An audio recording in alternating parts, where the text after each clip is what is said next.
Save फल है, पाइए भोग लगा के, और धतूर फल है, महादेव को चढ़ा दीजिए, पाइएगा नहीं।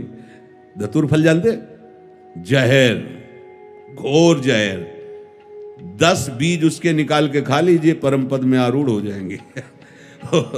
10 बीज उसके, इतना बड़ा फल होता है। तो धरती में ही तो पैदा हुआ है, फल ही तो है। हाँ, ऐसे ऐसे फल हैं कि जवान में रखते ही मर जाओगे।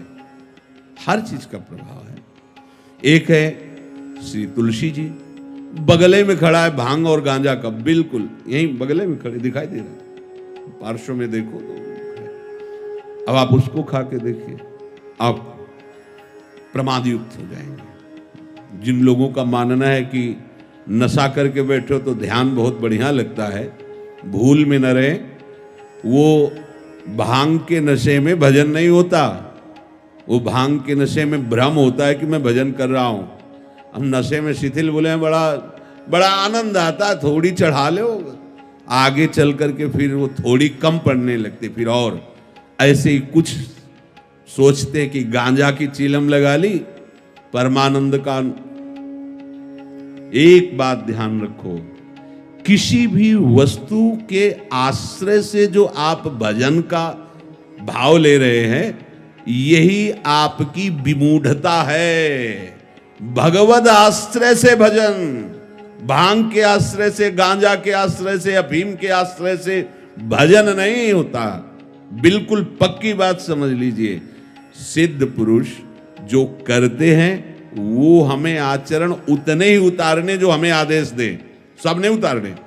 हलाहल पी गए भगवान शंकर, कह तो रहे उनमें धतूर चढ़ता है।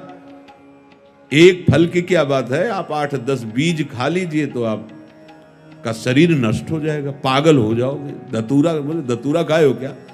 ये खाए बौराए जब वो पाए बौराए, बौरा जाएगा, पागल हो जाएगा। ये जो प्रकृति जन्य त्रिगुणात्मिका माया के द्वारा रचित जो संतों ने निषेध किया, ये नहीं पाना, उसमें आपको बिल्कुल नहीं सोचना कि नहीं, गाजर तो बहुत बढ़िया वस्तु है, उसको क्यों मना किया जाता है? उसमें गुण का प्रभाव होता है। भले वो शरीर की पुष्टता के लिए ठीक हो, लेकिन वो तमोगुण को प्रकाशित करती है। इसलिए संत जन ना उसका भोग लगाते और ना प्राय। संन्यास में तो बिल्कुल नहीं, बिल्कुल नहीं। अब कई ऐसी वस्तुएं हैं जो बहुत पवित्र मानी जाती है, लेकिन साधना में उनका निषेध है, तो हमें बुद्धि नहीं लड़ानी, हमें ठीक वैसे ही जैसा आचार्य गुरुजन आचरण करके बता रहे हैं वैसे ही हमें चलना है। प्रकृति जन्य गुणों से मोहित अत्यंत। अब तो देखो कितनी मलिनता बढ़ती चली जा रही है कि लोग जो नहीं खाना चाहिए, कैसे प्रकृति के गुणों से इतने मोहित हैं कि उनको समझ में नहीं आ रहा, पाप पे पाप करते चले जा रहे हैं। कोई भी चीज ऐसी नहीं है जो भगवान की बनाई हुई ना हो, पर उसका विभाग है, अमुक विभाग, अमुक विभाग, अमुक खान पान विभाग जो हमारे लिए लिखा गया वही हमें पाना चाहिए। कितने सुंदर सुंदर पकवान, रोटी दाल सब्जी, जो भी फल फूल, ये तुम्हारे लिए पर्याप्त नहीं है। आप संयम से रहो, नमक रोटी खाओ, आपको कोई भी शरीर से भी परास्त नहीं कर सकता। संयम से रहित हो, इसलिए तुम्हारी दुर्दशा हो रही। संयम बहुत बड़ी चीज होती है। ये खान पान विभाग जो नहीं समझ पा रहे हैं, समझ ले, वही दुर्गति होगी जो तुम कर रहे हो। कढ़ाई में तेल में डाल के उनको उबाल रहे हो ना, तैयार हो जाओ, बहुत बड़ी कढ़ाई आपके लिए लेके तैयार कर दी गई, वहां उबाले जाओगे और यहां भी उबाले जाओगे, वैसे ही तुम्हारी दुर्गति होगी। ये नहीं कि सब कहने की बातें, और कुछ स्वाद किसी में नहीं है, मान्यता में आपकी स्वाद है, किसी भी वस्तु में स्वाद नहीं।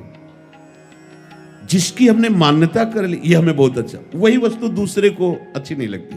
अगर उसमें ऐसा ही स्वाद है कि अच्छा है तो सबको लगना चाहिए ना, लेकिन नहीं लगता। मतलब गुण के प्रभाव से आपको ही केवल वो स्वादिष्ट लग रहे, और अगर आपको नाम स्वादिष्ट लगने लगा तो असलियत में षड्रस 36 व्यंजन 56 भोग कोई भी स्वादिष्ट नहीं लगेगा, क्योंकि उनमें स्वाद है ही नहीं। पर ये नाम के स्वाद के बिना ऐसा नहीं। बहुत सावधान, बहुत सावधान। ये मनमानी आचरण ये बिल्कुल बंद, बहुत सावधान। ये तर्क करने की जरूरत नहीं है कि प्याज लहसुन भूमि में ही सब प्रकट होता है जहां आलू प्रकट होती है।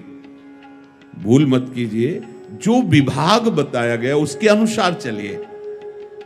ये अज्ञानी मनुष्य गुणों से मोहित होकर, आपकी बात बिल्कुल नहीं मानेंगे ये लोग, पर आप उपासक हैं, कभी भूल मत कीजिए। व्याकुलता इस बात के लिए हो कि पूरा जीवन स्वामी आपके लिए है। एक बार मैं देख तो पाऊं, एक हल्की झलक दे दो कि आप हमारी बात सुन रहे हैं, आप हमें देख रहे हैं, मैं आपका हूं। एक बार तो, बस इसी सहारे से पूरा जीवन काट लेंगे। एक बार तो आप हमारे नेत्र गोचर, कहीं तड़पन तो आवे। उसी तड़पन के लिए सारी व्यवस्था हो रही, पर आप क्या कर रहे हैं? आपकी मानसिक धाराएं गुण के सलिल में बहते हुए कब दिन बीत गया, कब रात बीत गई, कब कौन नहीं। साधक या साधक या उपासक ऐसा नहीं होता, एक एक क्षण वो अपने को देखता रहता है। ये सही बात है। हम भी कहते हैं तुम्हें दर्शन की ज्यादा चिंता नहीं करनी, स्मरण करना है। पर कितना भी समझाओ, प्रीति न काहू की कान विचारे। हिलग सारंग ज्यों सलप शरीर ही जा रहे, ये भी तो उदाहरण है। जैसे हरिवंश हिलग सारंग ज्यों सलप से, एक वीणा की ध्वनि का रागी हिरन देख रहा है कि बहलिया कठोर बाण संधान किए हैं, पर वो वीणा का आसक्त चित्त है, नजदीक चला जाता है और अपने उस राग के कारण वो प्राण त्याग देता है, पर कदम पीछे नहीं हटाता।